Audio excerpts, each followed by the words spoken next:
Hi, I'm Vicky Poole. Yeah, you I'm the Associate Curator of Ectotherms at the Fort Worth Zoo. Hello, I'm John Rossi. I'm a touring drummer with a passion for animal conservation. When I'm on the road, I spend as much time as possible visiting zoos, aquariums, and conservation organizations. Now, I want to share those places with you.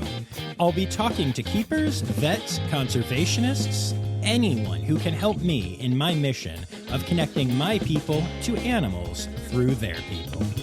Join me on my Rossifari.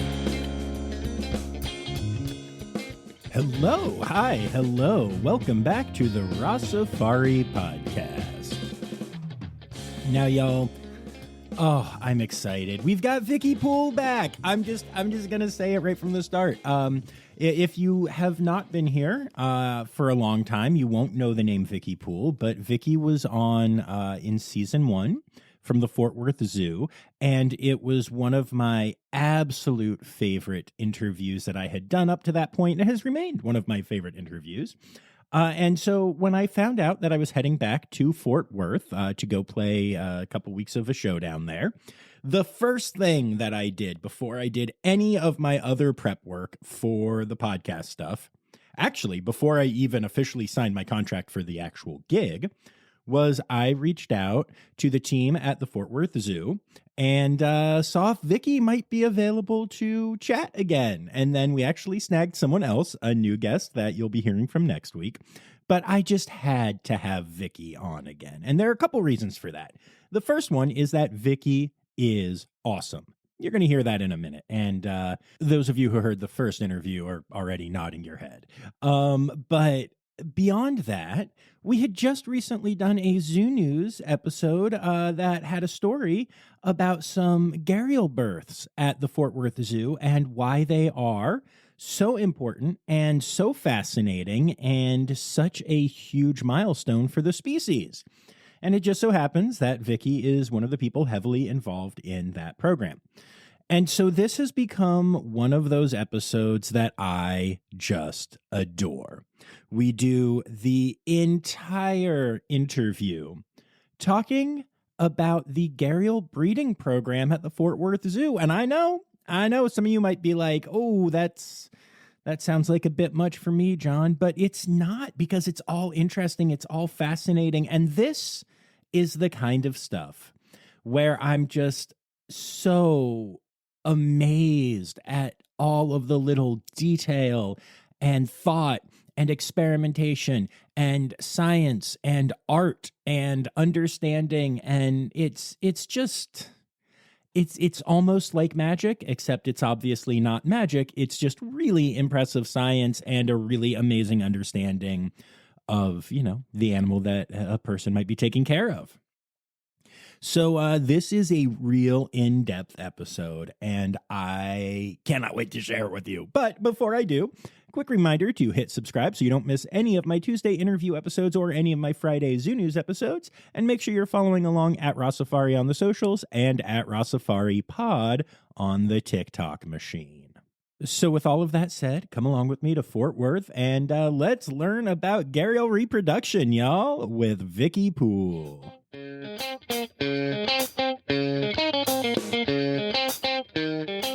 I am so delighted to have you back. Just so delighted. It has been far too long. It has. Since we have been hanging out together. But you are one of the people that I have had on the podcast and then maintained a relationship with. Yes. And I love that we have that and have stayed in touch. Yes. And I especially love it because you, dealing with ectotherms, happen to have some of the coolest ectotherms and some really exciting news about them. And we've talked about it on Zoo News a little bit, but let's just dive right in to the gharial situation. Gharial, I'm supposed to say it with gharial, excitement. Yes, we were not the first institution to captive produce gharial in the United States, which was like Christmas morning when that first one showed up. And it was the amazing part of it was that we have a really diligent assistant curator, Karen. And Karen, she knows when all the hatch windows start, and she starts monitoring things very diligently. And she was down in those nest boxes, checking them out every day with her little flashlight, her little LED flashlight, and checking them out. And it was about 4:00 in the afternoon last year when I get this radio call. And of course, radio calls, all the zoo hears the radio call. Mhm. And she was excitedly said, Vicky, you need to get to the incubation room right now, which tells you with excitement how I knew what she was saying. She didn't even say the word gharial. I knew what it was. So I scurried down there. And the sad part was that our primary keeper, who is over the gharial, was not here that particular day. Oh, no. So, I get in there. And of course, these things always happen when the primary keeper is not there to enjoy the fruits of their labor, so to speak. And so, Karen and I get in there, and I am, like you, a very outgoing, loud, gregarious individual, and I never shut up, is the way to put it. I couldn't speak. I was so dumbfounded when she just was like pointing at the box, and there's a baby gharial there. And, she didn't even say a word. She said it with her eyes, pointing at the box. And the two of us communicated for about 5 minutes without a single word, with like grins and pointing. And I was just so dumbfounded again. I was like, I thought I was going to explode with excitement. So it was a lovely day. And then I was like, take a picture and send it to Zach. And he said, the primary keeper, Zach, he was in a store shopping. And he said he got that photo, and he said he squealed with delight in the middle of the store. And I just love the fact that, those kind of things can still happen in our industry. Because a lot of us get, especially if you've been in the industry about 30 years, and anybody who's been in the industry over 20 years, you get somewhat jaded on occasion. And you feel all the good stuff's been done, all the, people out there were Marlon Perkinsing it up and everything. But, there's still a lot of joy to be had day to day in our job. So that was just wonderful. And so we had the first hatchling, and then we had a couple more over a few months period, actually, because we incubated them different temperatures and stuff. But to produce 5 of them was spectacular. And then you get into I wanted to wait to see what the total number was, because I knew 1 was a tie. We tied them. 2 was we had kind of succeeded or exceeded the prior successes within the program. And so I had to wait until they were all hatched out to see how successful we were. And, still 5 hatchlings sounds amazing, but we had eggs from 3 females. We had 93 eggs. So it's still a relatively low fertility group of animals. And we still have a lot of stuff that we need to figure out. So we made a little bit of modifications from last year to this year. And we had made a bunch of modifications to get to last year. But this year we had 2 hatchlings, but that was 2 hatchlings out of 63 eggs. We had fewer eggs this year. And I don't know what the significance is in the number of eggs they had last year compared to the number of eggs this year. So there's still so much we need to learn as we go forward with our gharial program. So, but I do need other zoos to pick up gharials. So, if you really like long, slender, cute, adorable, pointy snouted crocodilians, they're not a bad one to get. They are not. And I mean, I will never forget, there are certain experiences visiting zoos, which is a thing that I do once or twice, that are burned into my brain. And obviously a lot of them come from the cool podcasty stuff, but the ones that aren't are almost extra special and I will never forget walking into the cafe, and it borders the exhibit, and you could just see the glass is right there. And I did not know that. And I went and I got whatever I was getting for lunch, and I was like, oh, look, glass. That's exciting. I will see and what a breathtaking animal.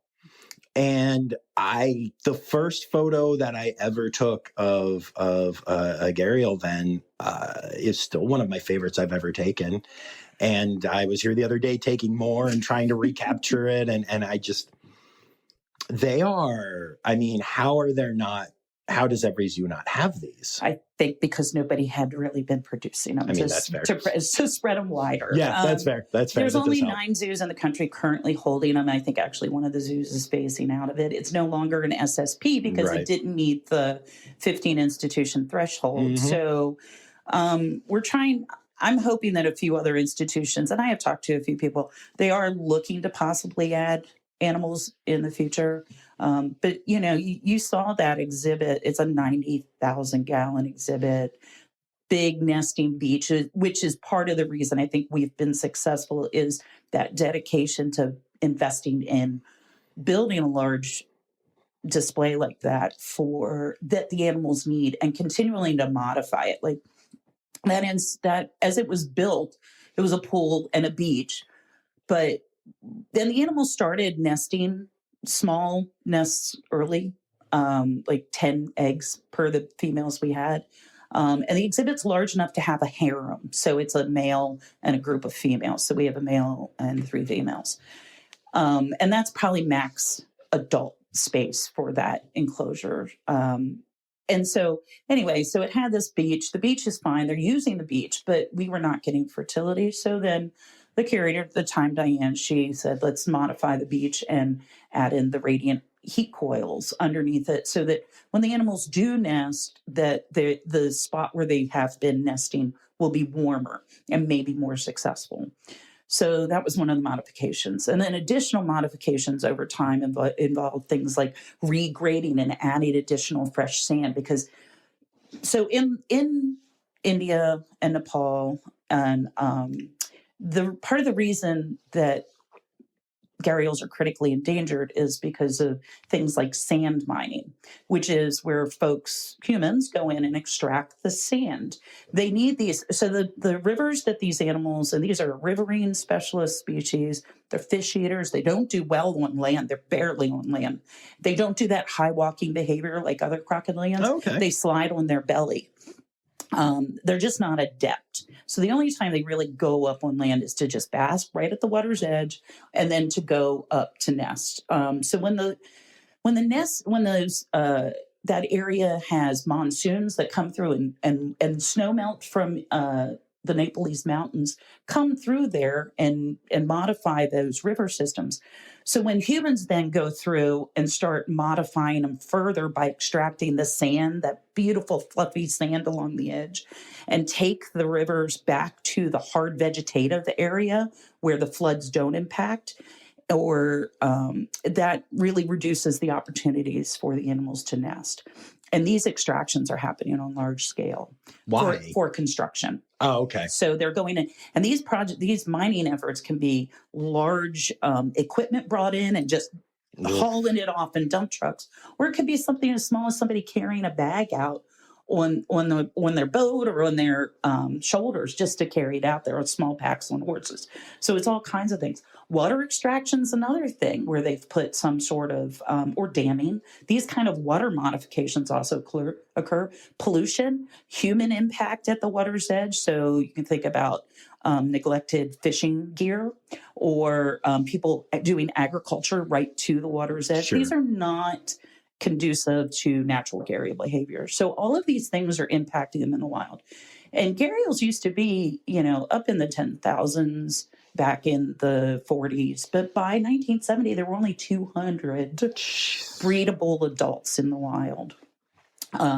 So that really is a huge impact. They were in 6 countries and then down to 3 countries. So their spread naturally has been minimized. There are groups working in India, and in Nepal, and our colleagues there. We do have colleagues there that we are involved with, the Gharial Ecology Project. They have been working to try to determine why there was a mass die-off back in 2007.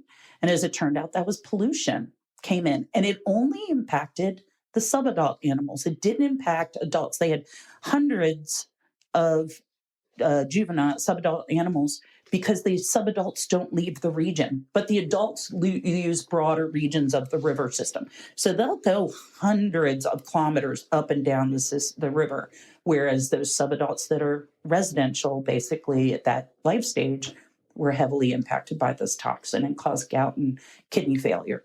Wow. Yeah. That's fascinating. But because of that failure or that issue, there was an investment in the country, in India, to investigate what was going on. So they started radio tracking. They developed this research project, and they've had so much success since then, which is amazing. So. All right, we'll be back after this quick break. Did you see the Colombian government is spending almost $4 million to relocate Pablo Escobar's hippos? In Brazil, a school of piranha attacked and injured at least 8 people at a beach resort. First fatal mountain lion attack in 20 years in California. Hey, it's me, Forrest Galante, wildlife biologist. You may have seen me on Joe Rogan's podcast or my various TV shows like Extinct or Alive or Shark Week. So join me and my friends as we break down animal news from around the world and discuss all things wildlife. Click here to unlock these animal mysteries. That's awesome. That's really cool to hear. I think this is the first time I've ever heard the term sand mining. And it makes sense because we use sand for all kinds of things. Yeah, if you're mixing up concrete, mortar of any sort, they're taking sand, they're extracting sand from somewhere. So that's a byproduct of sometimes other projects or of other like mining efforts, or it may be the actual effort intentionally. I had no idea. Yeah. That sucks, but it's fascinating. Yeah. You know, that's wow. So you mentioned using incubators. So do you all pool all of the eggs, or like what is? Because then you also mentioned having the heat underneath. So what is the steps, or what are the steps here? So when we extract the eggs, this is the extracting the eggs from the beach. We actually have trap cameras on the beach, so we can pinpoint where the nesting has occurred and when it occurs. We check those trap cameras every day, and we will go out with a team of staff using just big visual barrier baffle boards. So the gharials are in the water because the female gharials do nest guard. They can be a little belligerent if they see us going onto the beach. So we put up a visual barrier to keep their stress down and to allow us to safely remove the eggs from the beach. So we dig out the nest chamber. One of the things I would like to work on is a little bit more investigation into the different nest chamber parameters, like the depth and the temperatures along it, because I think that we need to improve on our incubation techniques. And I think starting at the nesting is key. And so anyway, we'll remove those eggs, we'll clean them up, measure them, weigh them all, and set them up in, we use good old vermiculite. A lot of folks are doing an alternative where you set them above the substrate, but we actually set ours within the substrate and incubate them at 2 different temperatures. So these are temperature dependent sex animals, so that they will have males at a certain temperature and females at another temperature. So we incubate for the first year we incubated 50-50. The upper temperature, 91, should be males, and the lower temperature, we went for a little too low the first year, 85, but we ended up with about an 84 because of the thermostat. But we were targeting 2 distinct sex groups, and we had hatching at both temperatures. And in talking with our colleagues, and this is the other cool thing about nesting and incubation with our gharial, in talking with my colleagues in India, they said that in Fort Worth, our nesting overlaps with theirs exactly. Ours starts March 30th and goes to roughly April 20th, as is the exact parameters theirs are.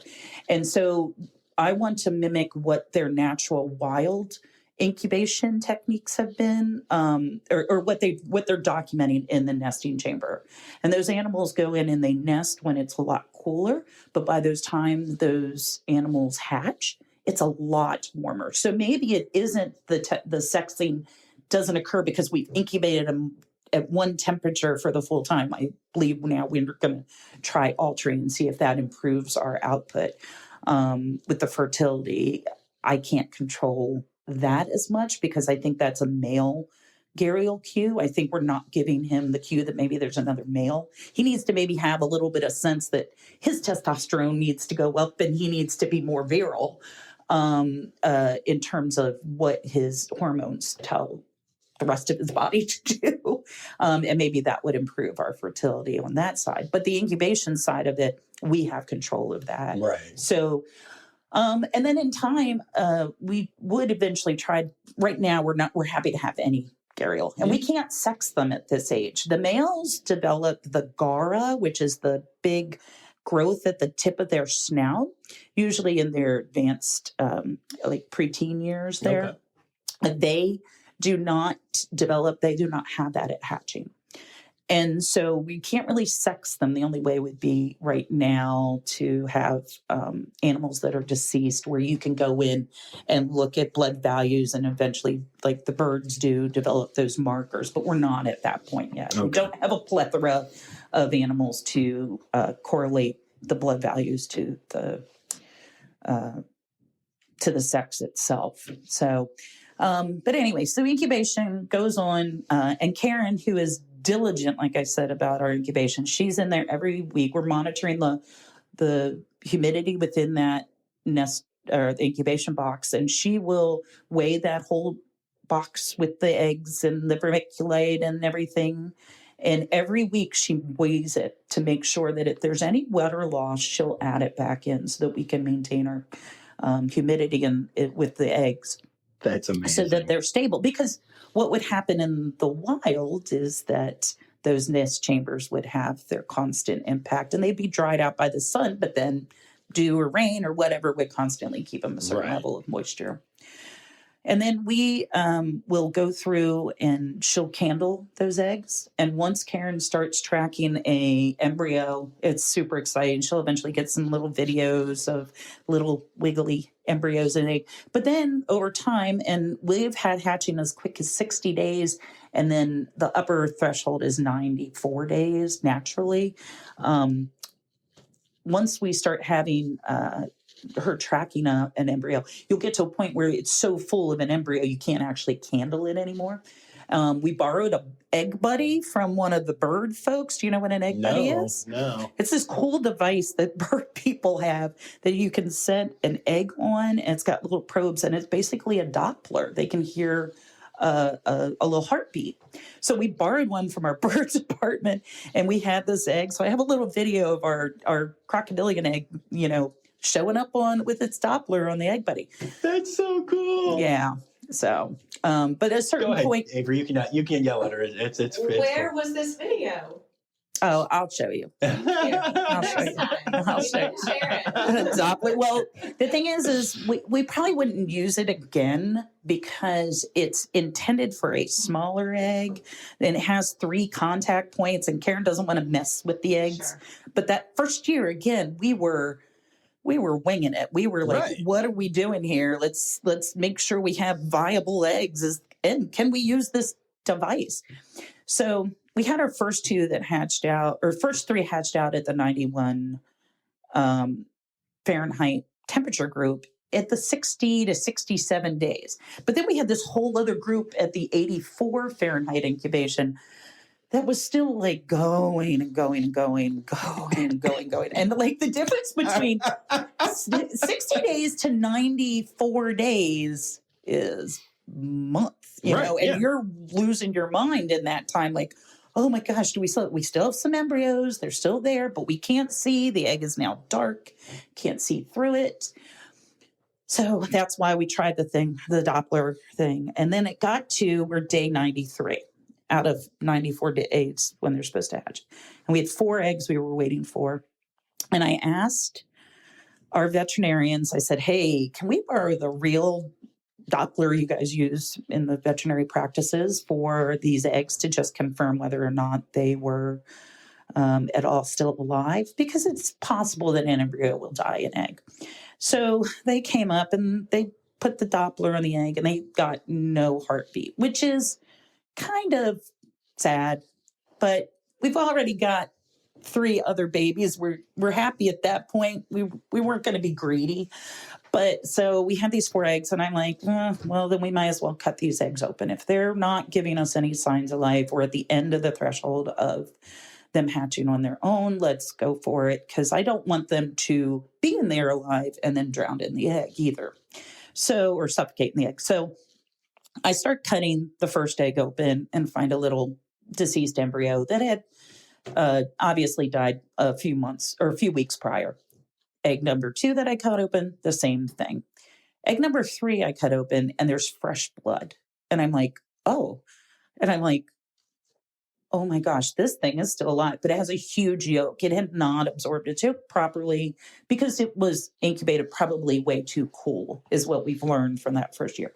And so the last 2 eggs I hatched out were still alive. So that's how we ended up with a total of 5 offspring. And then we had to get the vets involved and cut off the excess exterior egg yolk. And but that is normal. And we just went with our normal veterinary care that they need. So that's fascinating, though. Yeah. All of this is fascinating. I have a million questions.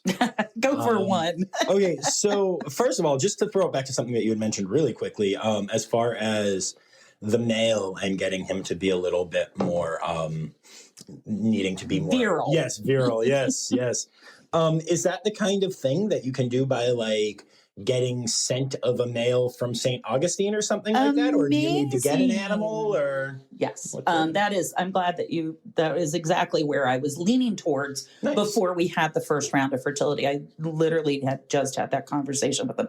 They get their hands on their animal more frequently. They're used to doing it, and they're able to collect a cloacal secretion from the male. Lovely. And apparently it's a very viscous, oily type consistency. It's like waxy.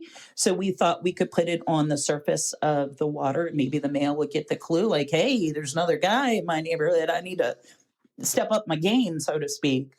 But then we had fertility. So we've kind of backed off that. Gotcha. And in talking to my colleagues in India, they are actually in the process of researching some of that, which is kind of cool. Fascinating. So the next thing that I'm curious about is just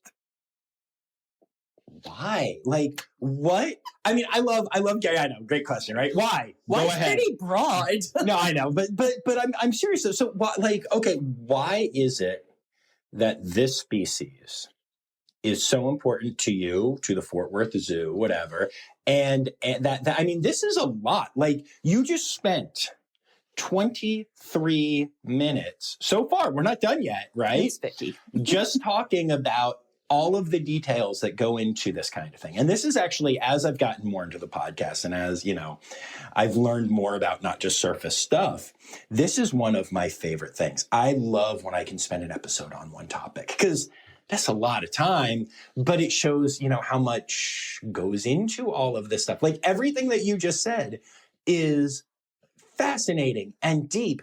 And by the way, we're at the Fort Worth Zoo. That's one animal of thousands here, right? I mean, that's crazy to think about.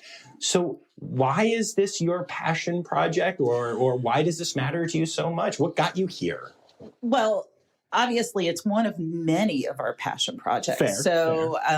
It is, but when they redesigned the Museum of Living Art, Mola was selected to be, the gharial were selected to be the keystone species. As you walk into the building, they invested heavily in this big, beautiful, but appropriate sized and spaced enclosure for this taxa. So the commitment to the species was made before I even started here. The zoo had it at the old herpetarium. And then with it, it was said, this is our crocodilian species. Why do I find it fascinating is, like I said, it's one of the few species that many folks have not had a lot of success with, and not to belittle the work at St. Augustine, when we had success, we had a brainstorming meeting with them and talked about the ins and outs of what would make us both successful. Mm-hmm. So again, it's a good collaborative project for us as well. And I really enjoyed that. I like not just making our institution successful, I like making the whole project successful. But I think it also goes back to, like you said, they're beautifully attractive, understated species. They're not really that aggressive. We can actually scuba dive with those, with the gharial. I don't know if I talked about that last time with you. That might be the most shocking thing that's insane. We have a dive team here at the zoo because of the varied number of large pools we have. And so in order sometimes to service in that enclosure, to put new logs in or to dig out sand that ends up in the trench by mistake, we can periodically get in and service the enclosure with scuba divers. So yeah, we have skills. We got some skills. my divers have skills. That's amazing. Wow. I have thought about getting scuba certified to dive with various animals, and just dive team stuff is very cool. Yeah. Diving with gharials I did not realize that was a thing. That's amazing. These guys, look at those long pointy snouts with all those teeth that you see. They're fish eaters. Right. They don't really want to mess with you.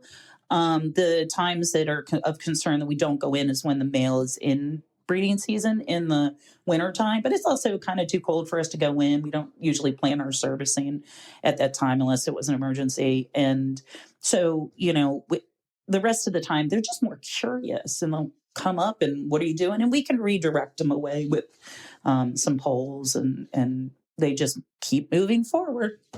That's so cool. Yeah. One of the things, whenever I talk to anybody about assisting with repro in any capacity, I always find it so, I don't know, amusing isn't the right word, but amusing, because this is a thing that just happens in the wild. And, we have to figure it out when we have these animals in human care. Sometimes it's very tricky. Yeah. And sometimes it's very counterintuitive. I know there's a story I tell on here all the time about a facility that's amazing at sloth breeding. And what they finally figured out was that when sloths want to breed, if you give them basically a dog kennel with a little branch going up to it and a little branch coming off of it, they'll breed like crazy. But if they're in their naturalistic habitat they're that's all built out beautifully and stuff, there's very little success in their experience. And so it can be counterintuitive. It can be, sometimes you make it very much like the wild and then you're like, oh, that didn't help at all. Who knows? But I don't know. I always find it so fascinating that this natural process that happens in the wild needs to be learned and figured out by humans.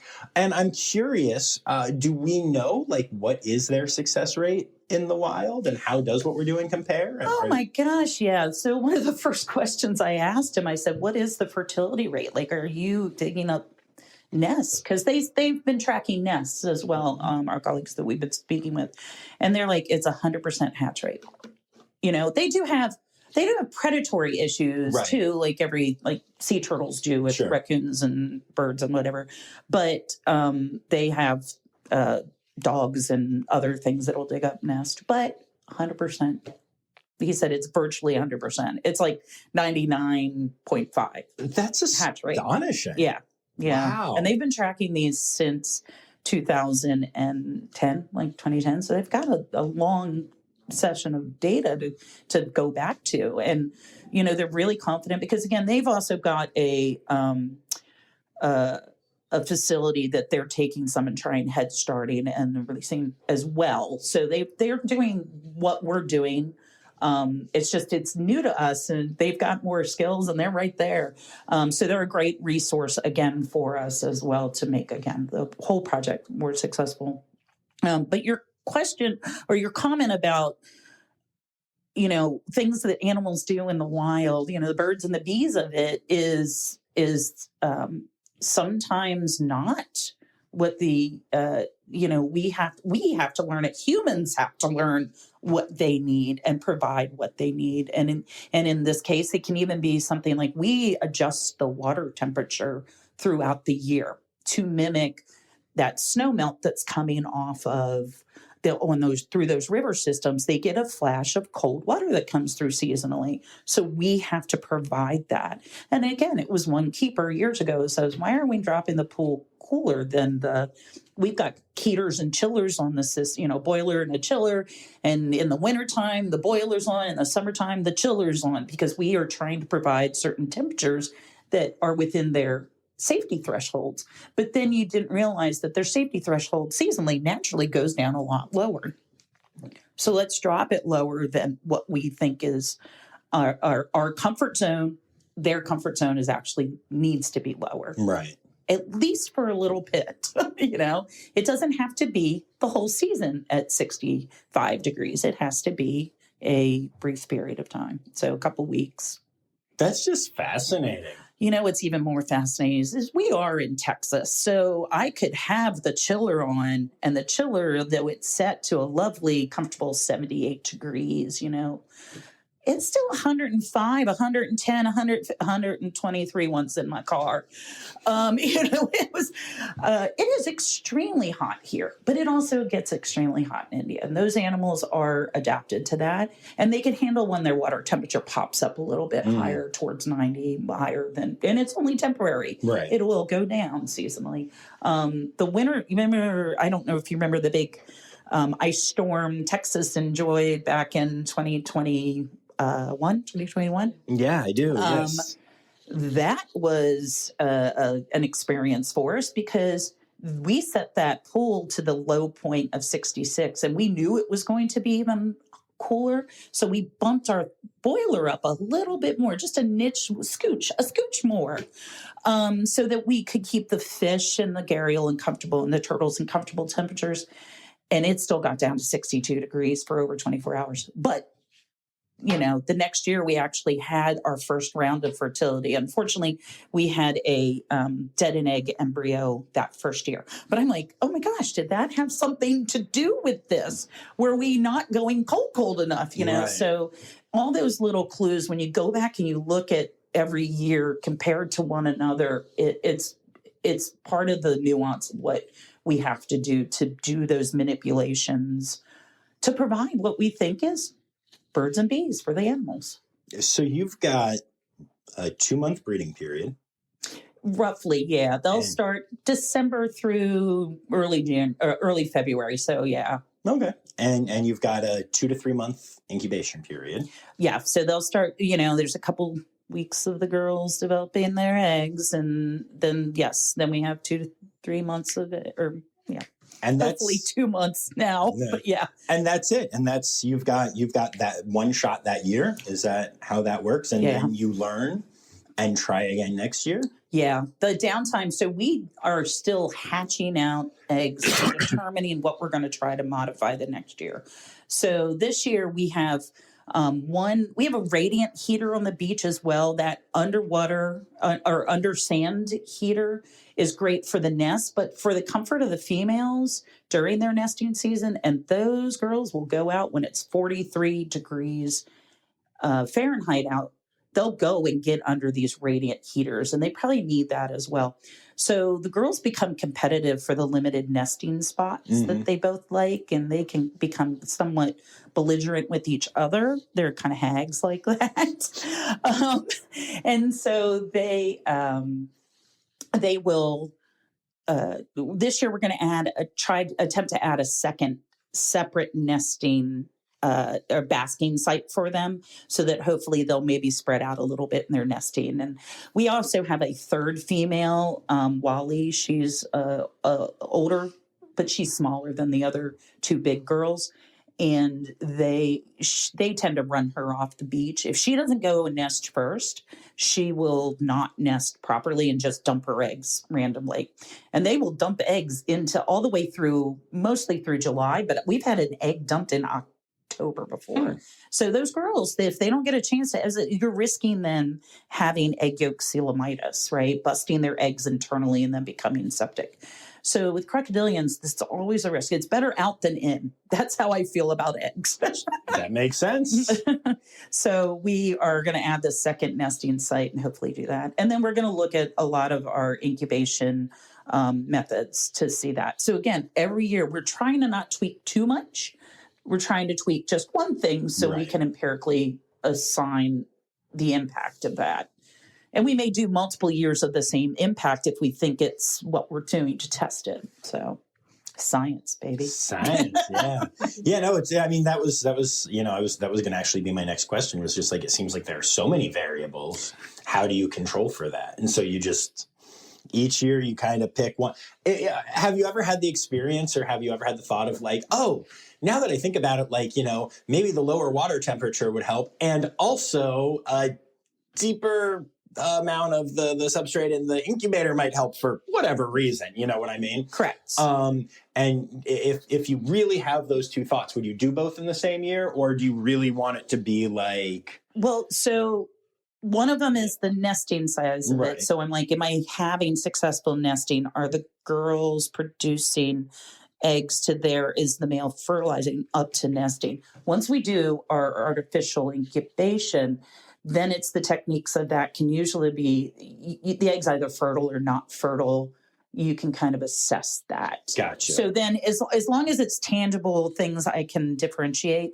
But again, if I think that maybe it's both of them, then maybe I'll test one without testing the other the next year. So again, we're tweaking so many variables, but we're trying to keep it to a limit. I have a list of things that over time we will try to hit. And again, and on the other side of this is I don't need 100% success next year. I do not need 93 baby gharial to rear all at once. On the other hand, this is how you become an SSP again. I'm just saying.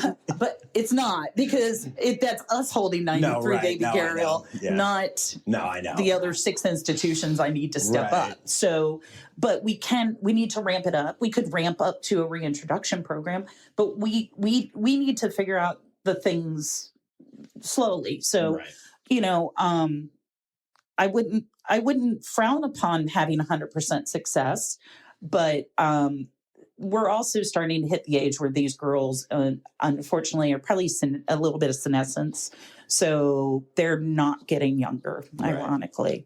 So, but other institutions are holding younger females. Maybe they'll start producing larger quantities of animals, which could potentially become this reintroduction program. So, because we're not rearing these animals for release, right? That's a very specialized thing. If you have to raise them in isolation, so you're not spreading zoo diseases out in the wild. And then you also have to kind of gear the animals up to be wild little beasties, not here comes the giant hand that is helping provide the fish that you want, right? So, we'd have to focus on that if that's what our goal is. But it is probably an inevitable goal for this project. Maybe not these particular individuals. They can go and be new breeder animals at other zoos. Or our zoo. Who knows? Right. That's very cool. I love that. Is there anything else that you want to say about gharials?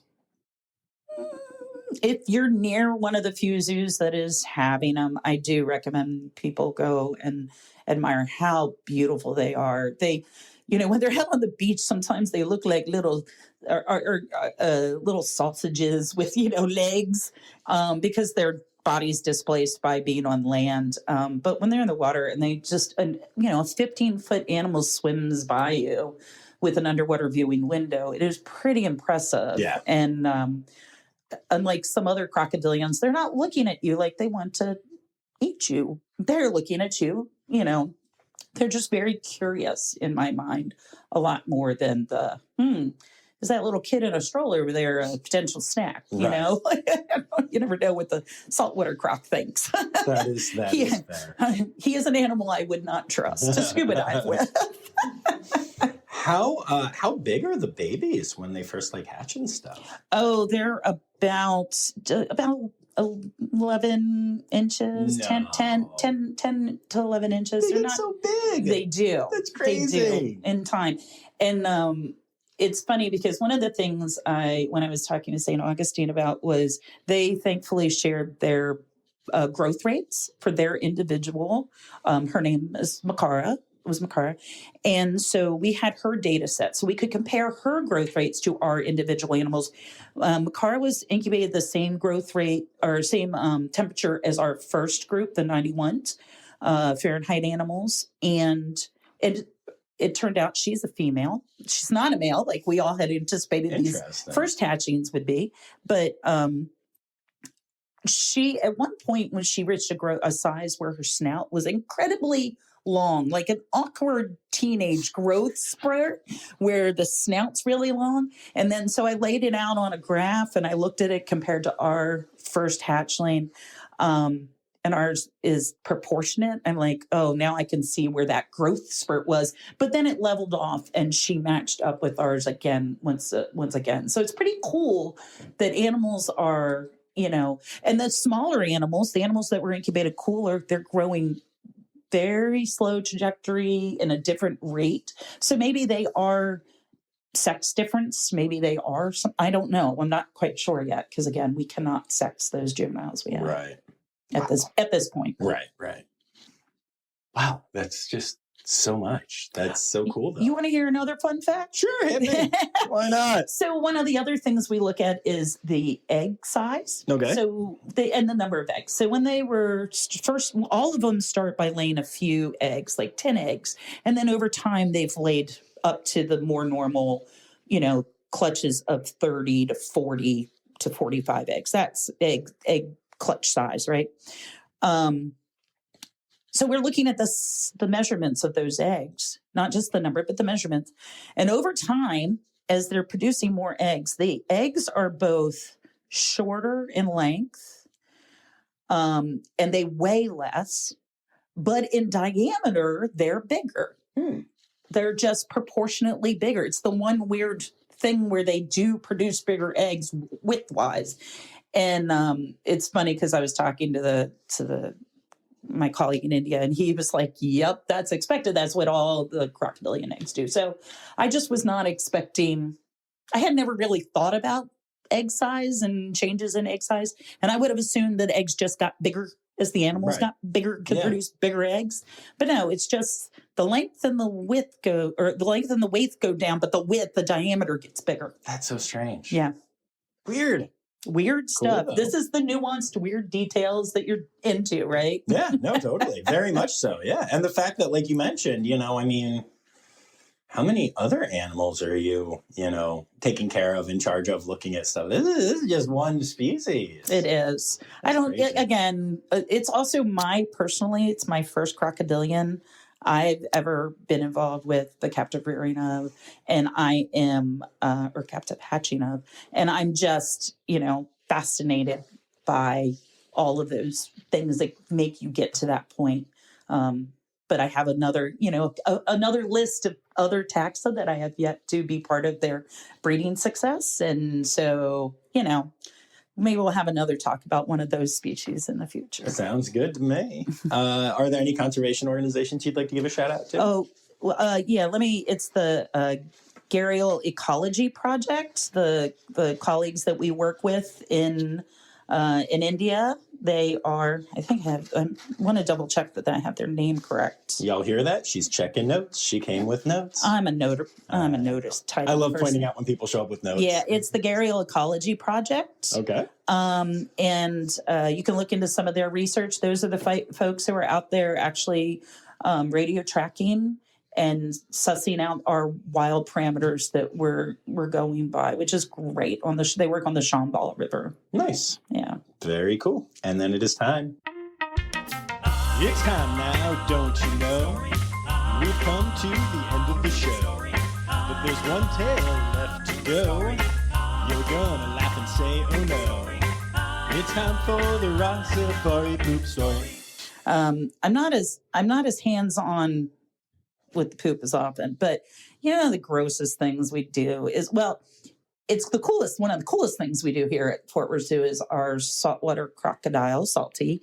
On Memorial Day, 4th of July, and Labor Day Mondays, he gets he gets to have a barbecue. He gets to have a carcass feed. Nice. And we do it so the guests can come and see. And it's on a routine schedule. It makes it easier for the guests to know what's going to happen.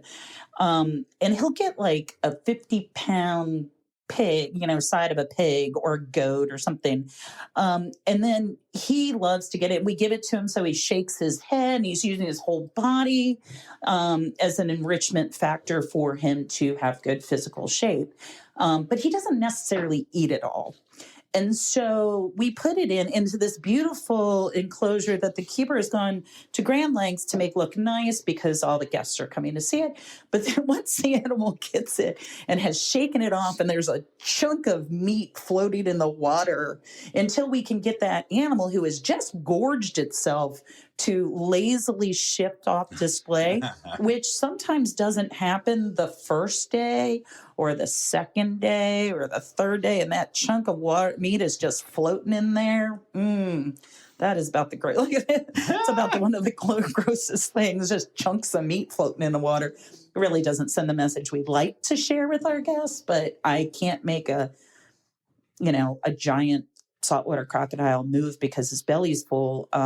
I can sort of appreciate that.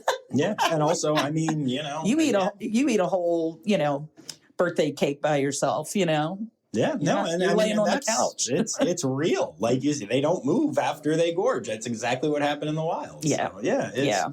I think it is a fine message, although I do get what you're saying. But I mean, it's unappealing. Real. It is unappealing. Yeah, unappealing is yes, that is accurate. Awesome.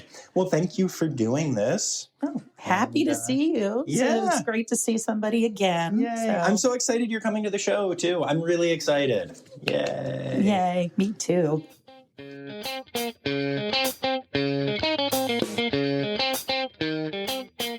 And as you heard there, Vicky actually came out to see my show, as did the guest you'll be hearing next week, John. And it was so much fun.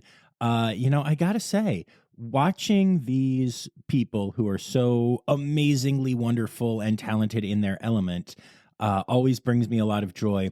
And being able to let them see me in my element, where I get to show off my talents, is a pretty good feeling, not gonna lie. So incredibly thankful to Vicky and the entire team at the Fort Worth Zoo for having me out and showing me an incredible time.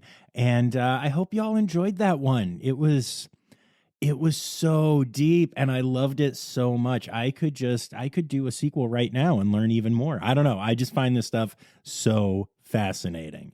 And then, I have to tell you, y'all, after the interview, I got to go and see some baby Gharials, and they are adorable. Look, I know that it is a large commitment, quite literally, because they are huge animals that need a huge exhibit. But I know a lot of you who listen do like collection planning and other things at zoos, and Gharials are really, really impressive, y'all. I'm just saying, they are a head-turning animal. And now that we seem to be getting a decent feel for, breeding them in human care, now might be the time to think about adding a Gharial to your master plan. All right, enough. I know. I'm just trying to do Vicky's work for her. But hope y'all enjoyed this one. And before we go, I do want to take a moment to remind y'all that you can support the podcast for as little as $3 a month by going to patreon.com/Rossifari. And my highest level of support are our Red Panda patrons, who are Dr. Laura Schenk, Dr. Stephen Williamson, Barbara Bennett, Jenny Owens, and Kevin Williams. Thank you all so much for being my Red Pandas. Yay! I'll be back on Friday with an episode of Zoo News. But until then, hey, remember, friends, the word credits backwards is Steiderk. The Rossifari podcast is produced, hosted, and engineered by John Rossi. Editing and fact-checking by John and Dr. Zoe Rossi. Our theme song is Sevens by Nathan Burke, performed by Nathan and John. Interrupting John theme and additional voices by Taylor Isaac Gray. You can reach John directly on Instagram and Facebook at Rossifari or by email at rossifaripod@gmail.com. Rossifari is part of the Daydreamer Media Network. Now, stop listening to me and go visit a zoo.